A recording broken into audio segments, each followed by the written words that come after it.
Bonjour Catherine Florent, vous êtes gérante associée de l'agence immobilière Immocarré située rue du Faubourg de Roubaix.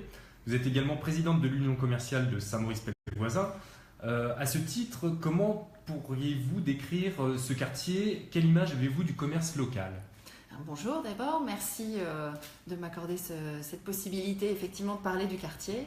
Le commerce local dans le quartier fonctionne très bien puisqu'on a la chance d'avoir un quartier qui n'est pas le centre-ville de Lille, donc un petit peu à l'écart, mais qui fonctionne du coup avec sa propre petite vie de village. C'est comme ça que les gens l'appellent ici, une petite ville au bord de la ville.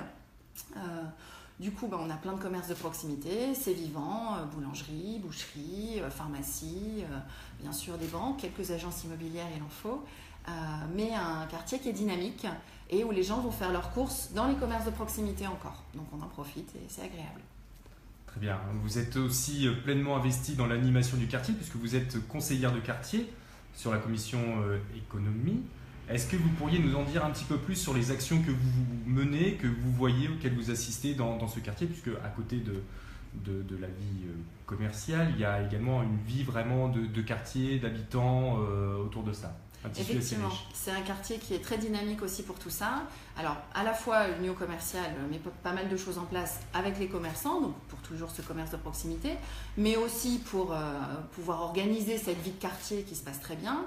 On a notamment repris depuis 2 ans maintenant l'organisation de la braderie du mois de septembre, qui fonctionne vraiment très bien.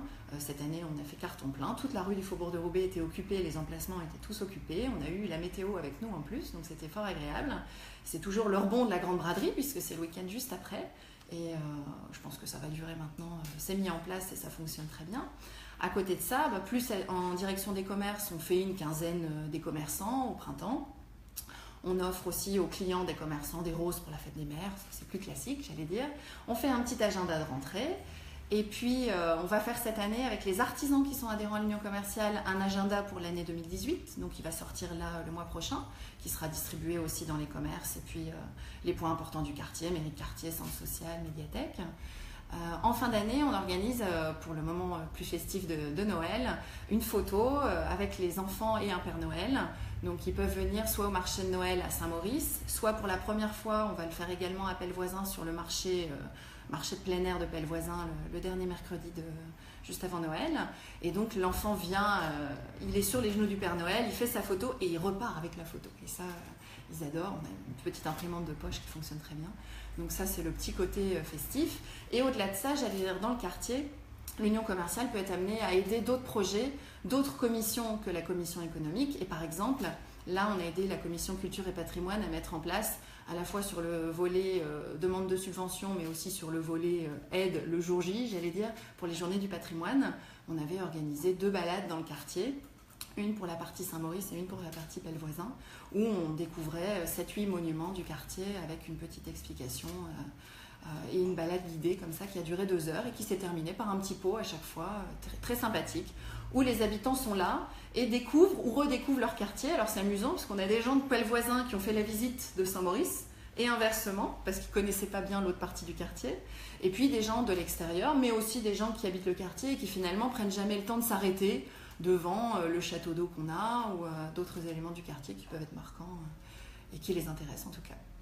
Très prochainement, je crois savoir qu'il va y avoir un festival qui va se produire avec une particularité, un festival de musique.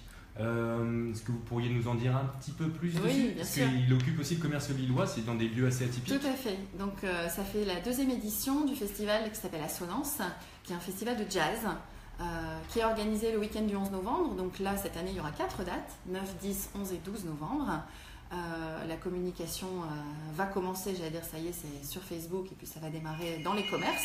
On va profiter aussi forcément de cet impact qu'on peut avoir avec tous les commerçants. Donc il y aura des affiches sur tous les commerces. Et puis ça permettra d'avoir donc 4 soirées, donc le jeudi, vendredi, samedi à 20h, le dimanche c'est à 17h, et à chaque fois des thèmes différents. Il y a à la fois du jazz manouche, il y a à la fois possibilité même de venir avec son instrument, ça sera le samedi, et après il y a un temps plus calme au couvent des Dominicains par exemple. Mais le jazz manouche c'est organisé chez un commerçant adhérent à l'union commerciale par exemple. Très bien, à suivre donc. Merci beaucoup Catherine Florent, au revoir. Merci à vous de votre écoute, au revoir.